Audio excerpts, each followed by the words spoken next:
Welcome to Disarming Leviathan, a podcast designed to equip you to missionally engage American Christian nationalists. For more info on today's guest and our suite of resources, visit disarmingleviathan.com.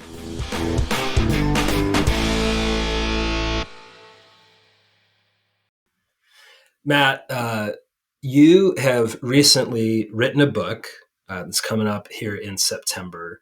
Tell us about your work in the book. My book is called The Seven Mountains Mandate, which is a book about Christian nationalism, but is also about the specific strategy called The Seven Mountains Mandate, which is the 7 areas of cultural influence that Christian nationalism or Christian nationalists want to overtake or take back from demonic or satanic control. Those 7 areas are education, politics, religion, media, entertainment, family, and business. And the Seven Mountain Mandate is a strategy that's been around for about 50 years, and we can go into the history of that, but it is primarily being pushed by a Christian national organization led by a guy named Charlie Kirk, which I'm sure many of your listeners are familiar with. He is based in Arizona, and he is the founder and president of a group called Turning Point USA. Many people are familiar with Turning Point in terms of college campus visits and Charlie sitting at a table and answering questions or debating people. But the Turning Point strategy to overtake or retake the 7 mountains of cultural influence is much more vast and broader than just higher education or just college and high school. And they have turned their organization, which is really probably $100 million, $200 million organization now, to these 7 areas. They have put not just money, but people and time and effort into creating an organization that will retakes these 7 mountains. So my book is called The Seven Mountains Mandate: Exposing the Dangerous Plan to Christianize America and Destroy Democracy. It's out with Westminster John Knox Press, and you can pre-order it at any time. And I subtitled it Exposing the Dangerous Plan to Christianize America because the 7 Mountain Mandate is a plan to make America a Christian nation, but it also, of course, would set about destroying religious pluralism, many types of religious freedom for other people, but also destroying the thing that makes a democracy, which is the many voices and many ways in which we understand our neighbor. And then it would change those 7 areas to make them not just more Christian, but to allow Christians to control those areas. I think it's also important, Matt, the Seven Mountain Mandate is arguing that Christians should take sometimes by force. Mm-hmm. It's the taking power to protect and propagate their way of being in the world. They're not saying Christians should live the fruit of the Spirit in education or entertainment, or it's about power and control. It's not saying Christians should not be involved in those spaces. Am I understanding that right? No, yeah. I think there's a good distinction here to make between individual Christian action and perhaps even church action and institutional level or societal cultural level. The Seven Mountain Mandate is not about mass discipleship. It is not about mass evangelism. It is not about creating a majority of Christians in the nation in which they would win elections and run as a Christian nation. It is about reforming those institutions or restoring those institutions through a minority of Christians who might be in control of those institutions. But the people in America would not necessarily be a majority Christians. And so when you say fruit of the Spirit, we think of individuals having those fruit of the Spirits, institutions not necessarily having those fruit of the Spirits. So, it is about an institutional, national, cultural renewal. Not necessarily, I would not even use the phrase grassroots. That implies some sort of mass movement of people changing those things. It is about a taking back by sometimes electoral force, but I think it in terms of physical force, we think of the insurrection on January 6th, but I think one example that comes to mind is the mountain of family. Clearly, they want to institute in policies and laws and things like that, traditional marriage and doing away with things that don't match that. But it is also an example of trying to erase or demean, to to make demonic other forms of family, of people, of gender, of sexuality that don't match them. So one example in the book that I write about is a news crew, if you want to call it that, from Turning Point, is a group called Frontlines, and they have a news organization that they do stories. They have a White House correspondent now that does that. But anyway, they ambushed a professor coming out of a class at Arizona State, and this professor happened to be gay and drag story hour. Mm-hmm. And so they ambushed him coming out of class to ask him a bunch of questions and how he was destroying America. And that ambush turned physical. And the two people from Turning Point were arrested and charged, and eventually went through the legal process there. So that type of, we're going to push it into your face so that you will not participate in our society, Mm-hmm. I think is a good example of their attempts to retake the mountain of family. So we have groups of people arguing for takeover. Mm-hmm. Let's take over this institution. Let's take over this area, this category, education. Yeah. And we're going to force on other people our way of looking at things. Is that new? I debate whether or not it's new. The Seven Mountains Mandate has a history to it. It has a history going back to 1975 when two heads of rather large youth ministry organizations, Bill Bright with Campus Crusade and Lauren Cunningham with Youth of a Mission, met in Colorado in the summer of 75, and each claimed to have this divine-inspired list of 7 areas that if Christians influence these areas, we could restore America back to its promise as a Christian nation. And I emphasize the word influence there because in the early years of the Seven Mountains Mandate, it was not a mountain metaphor back then. They were talking about trying to influence these areas, to get Christians into these areas. Perhaps they were not there before. The mountain of media comes to mind. And again, or the mountain of education, going into higher education, like Campus Crusade has done. They both promote student evangelism, but also evangelizing faculty. So persuading them to be Christian, if you will. And I use the word influence there because at some point that changed. It moved from a movement of influence, perhaps with a very strong Christian emphasis, to a movement of non-persuasion, to a movement of spiritual war and spiritual victory in spiritual war. And that changed around the year 2000 when Lauren Cunningham met Lance Wallnau, who is the face of this movement. But Lance Wallnau also was put into a network of apostles and prophets led by Peter Wagner, and that spiritual warfare idea was pushed onto this, and Lance came up with the mountain metaphor. So the idea that there was an influence there was an attempt to restore some of these things was certainly there. And I think that because the two organizations early on were youth-based and youth evangelism-based, there was a persuasion element there. If you think about what Lauren Cunningham has done did, because he died a couple years ago, with Youth with a Mission, it's a global missions organization, and they go into cultures that they're not familiar with and have to learn how to evangelize people. They very directly applied these 7 areas. They looked at these 7 areas. How can we reach these 7 areas with the gospel? Same thing with college campuses with Bill Bright. They were seen as secular enclaves. Bill Bright started in California at UCLA and USC and things like that. And how do we talk to people who have no idea about Jesus, and how do we get into their culture to understand what it is they're doing?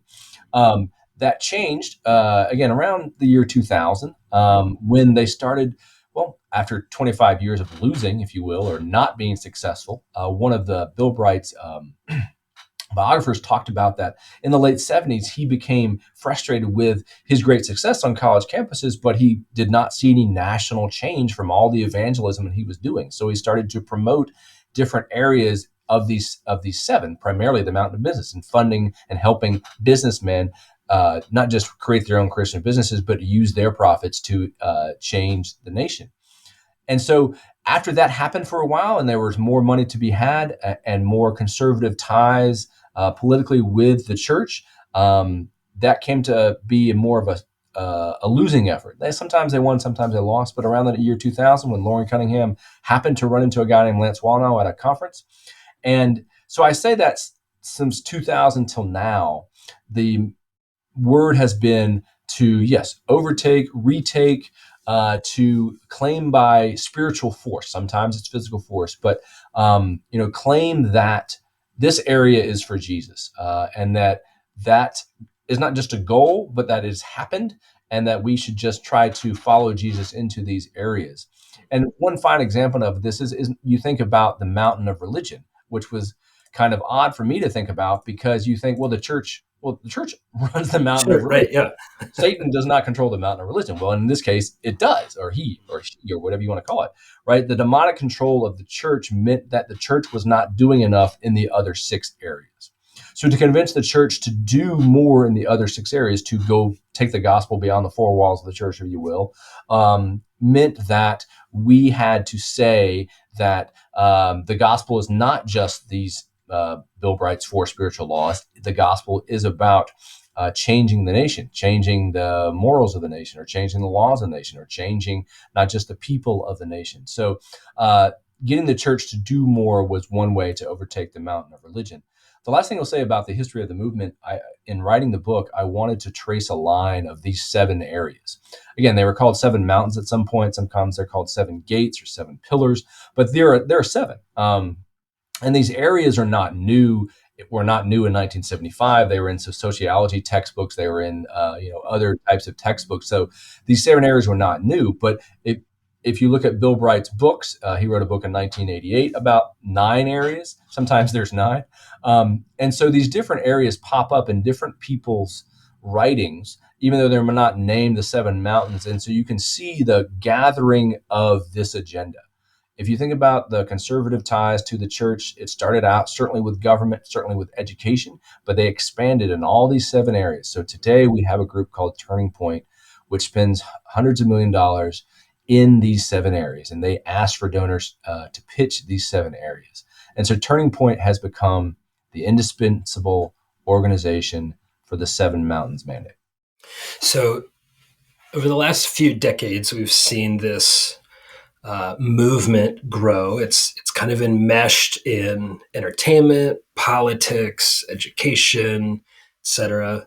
And with the rise of the MAGA movement, you also have a lot more, how should we say, political teeth. You've got policymakers, people getting elected through this movement. I've been to many of these events, and they're bringing up people who are running for office, people who are running for anything from like school board to a county elections official to sheriff to, state or federal level, representative, senator, whatever it might be. And there seems to be a lot of energy around this right now. Why do you think it is that there's so many people are drawn to this movement?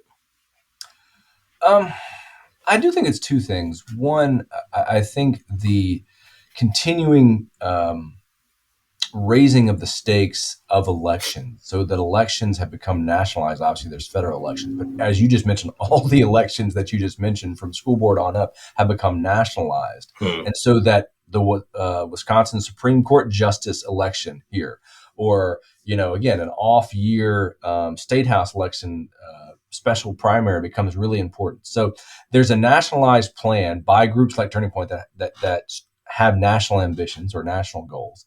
But also, of course, you cannot talk about this issue without talking about the populism, if you will, of Donald Trump. Obviously, the MAGA movement started with him and continues on and will continue on without him.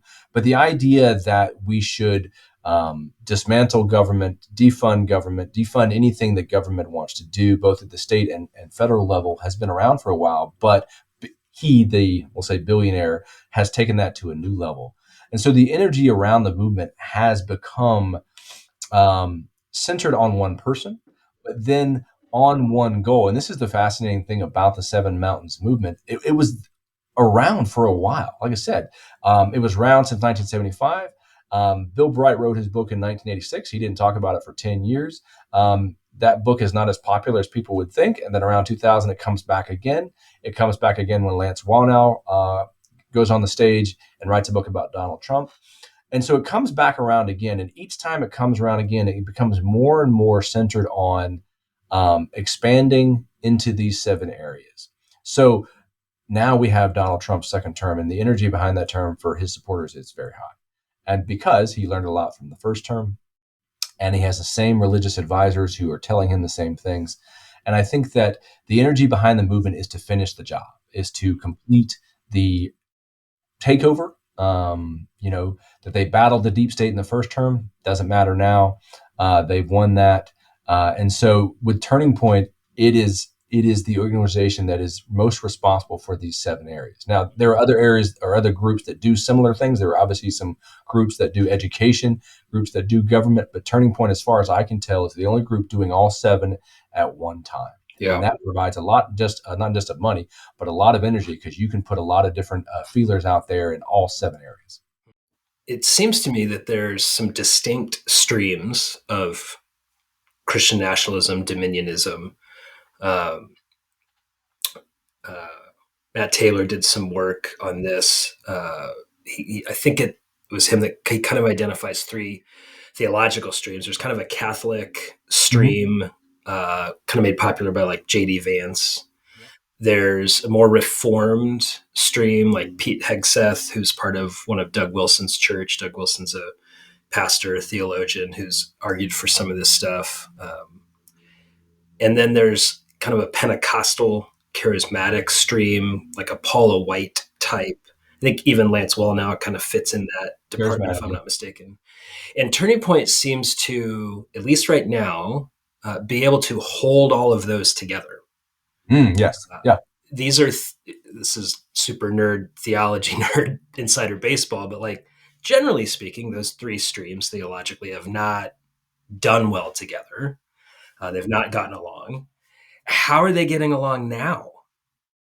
I think it's 2 things. One, when 2 of those groups, the Reform group and the Charismatic group, started to getting together in the early 2000s, and you have Peter Wagner bring these people together who,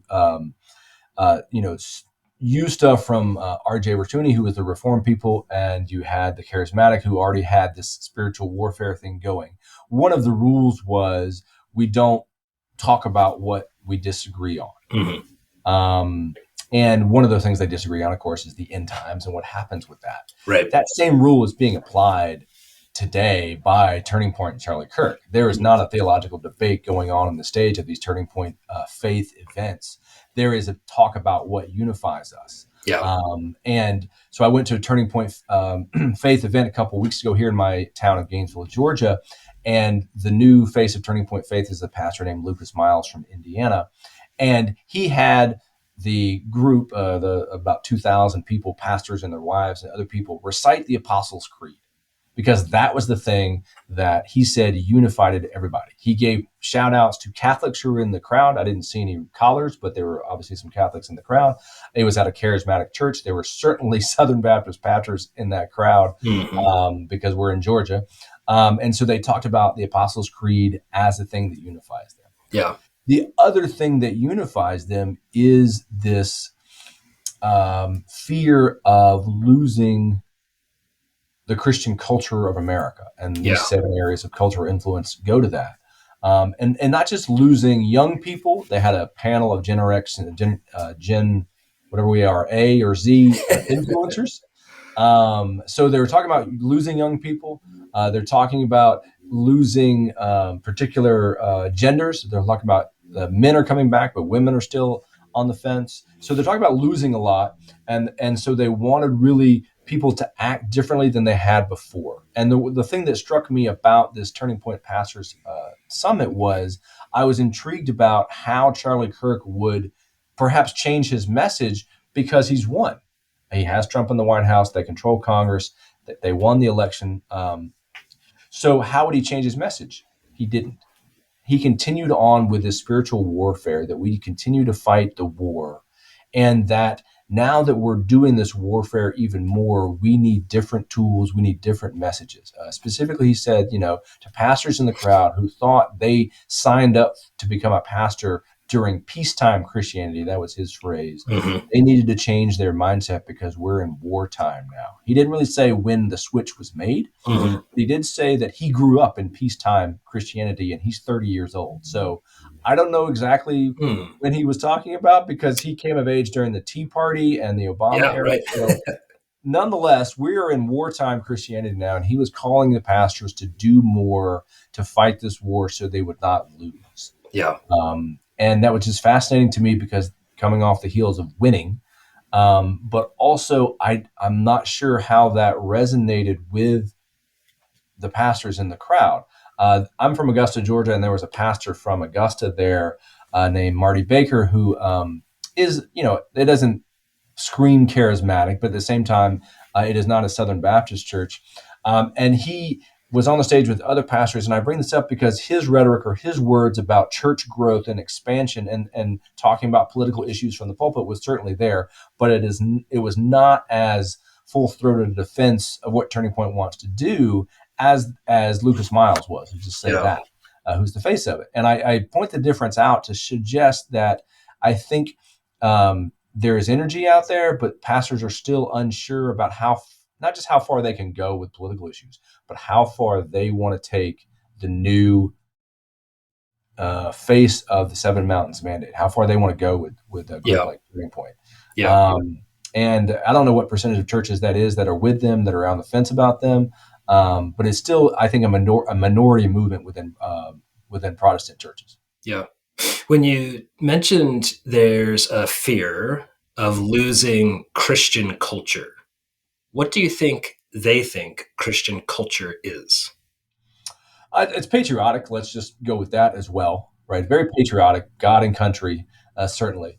And so if you think about patriotism as a defense of Christianity, America as a Christian nation, whether it was founded or not, but there are Christian principles or Christian laws, or laws are based upon the Bible or 10 Commandments, that there are institutional ideas and concepts and symbols that we should display. 10 Commandments on school walls is one of them. But also, I think there's some of the people in the Seven Mountains movement have used the word Christian consensus. This is the phrase taken from Francis Schaeffer.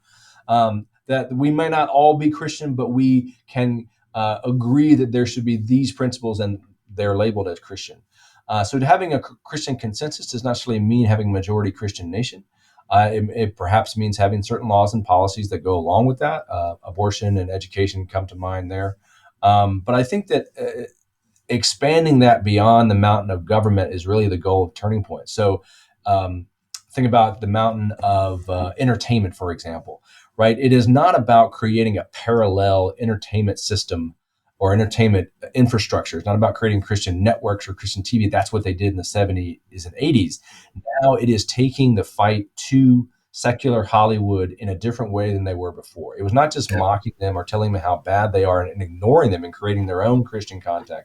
Now is it trying to erase that power of that institution by Christian content and Christian media.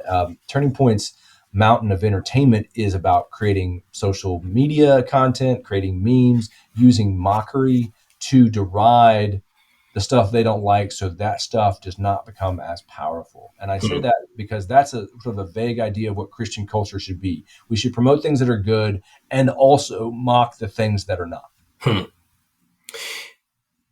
So when you say Christian culture, I'm not hearing you say like a culture marked by love, joy, peace, patience, kindness, goodness, faithfulness, jealousy, and self-control. Those would be individual fruit of the Spirit. I don't know how institutions have fruit of the Spirit. So it's Christian in the sense of what? Like gender norms, no abortion, the people in charge wear crosses around their neck. We close down businesses on Sunday so everyone gets to go to church. Yeah, prayers before government events and sporting events. And And also, if you think about in terms of the mountain of media, it is promoting stories that go along with those lines. Things What like I that. say, what the people in charge say is Christian. Yeah, right. No, certainly. Yeah, yeah. So, I mean, we use the, like institutional face kind of things, and sometimes that's seen as fake, but it is about presenting a picture of Christian culture if you want to do that. It certainly could be shallow, but there are other ways in which they are trying to make it deeper. But it is not about individual spiritual growth, and that promotes a culture. I try to make that comparison in the mountain of entertainment, like an institution like Christianity Today, promoting Christian media and Christian concepts and all of that through the early 2000s. Like, we create this in parallel, or to persuade people to come over to our Christian media. That is not what Turning Point is doing. They are trying to say we should control the culture and we should show what we want to show. Yeah. So there's this movement that's arguing that certain Christians should rally themselves together to take over these different areas of influence so that we can have a Christian nation, a Christian people, a Christian culture, whatever the end game is. A lot of the means, it sounds like, the way that we're going to get there seem to be just jockeying for power and cajoling and manipulating. I mean, very much like kingdoms of this world type Yeah. methods to No, get yeah. there. Yeah. Are using people like Donald Trump, who they kind of see as a secular King Cyrus. Again, that's Lance Wallnau's phrase, but as this guy who can bring us to the promised land, who may not be one of us. Yeah. So we're hearing that so many people are drawn to this because there's an anxiety about loss. We're afraid of losing something, influence, cultural norms, whatever it might be. Easter's coming up as we're recording this in early April. And many of us are going to be sharing a meal with someone who loves this stuff and thinks that it's not just that they love it, they think it's godly. Right. They're going to call it a revival. They're going to talk about the Lord's anointed. Mm-hmm. They're going to use Christian language Yeah. to talk about this movement. How would you coach us? What do we need to know when we're talking to our loved ones who are given over to this stuff? And then what coaching would you give to us about how to approach them? I think about that because the message of Easter rite is death and resurrection, and it is an individual death and resurrection. And so my first move is try to convince someone that Christianity is about death, is about losing, is about failure. I don't think that would resonate with these people because they're so in tune with, we're afraid of losing, whether it's a national or individual level. And so I struggle with, okay, if that message doesn't resonate, how does the message of resurrection, of life again, work? And I think that if I were speaking to someone, at an Easter table or a picnic or an Easter egg hunt, and they were talking of all the talking points about politics and church together, I might try to move into the life again, resurrection life ideas, because what they're doing isn't bringing life. It may bring life to them.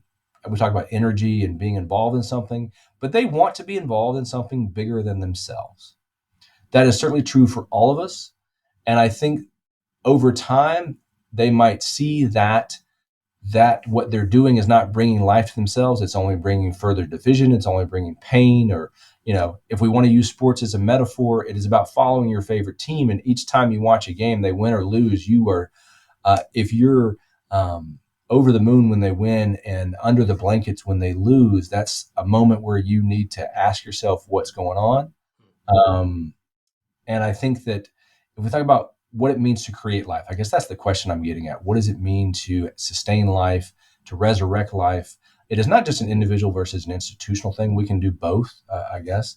But I guess what I'm getting at, if I was trying to convince someone right there at the moment to suggest how to look at it differently and to use Easter language, it is, what are they creating that's going to outlast themselves? They may see that as creating a nation where Jesus can come back and we have a Christian nation, and that's not guaranteed, but they want to go that route.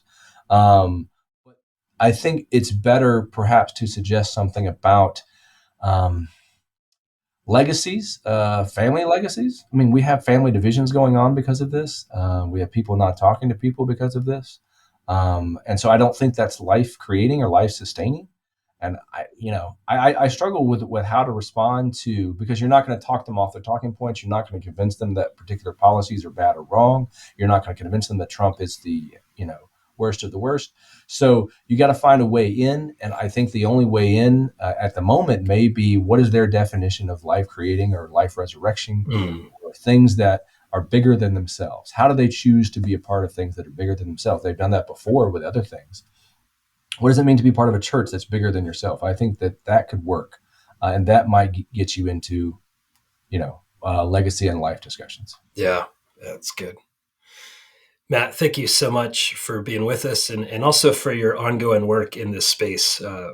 I've just learned so much from you. You've been very helpful to me in understanding the dominionism stuff, but also these different organizations. Where can people find you and your work? I'm on X or Twitter at Matthew Boedy, MatthewBoedy. I have a YouTube channel now doing some podcasts about the book and interviewing people about that. That's at Professor Boedy on YouTube. I'm on other social media under the same names, but I am also a professor at the University of North Georgia here in Gainesville, and you can contact me there. Awesome. Matt, thanks so much for being with us.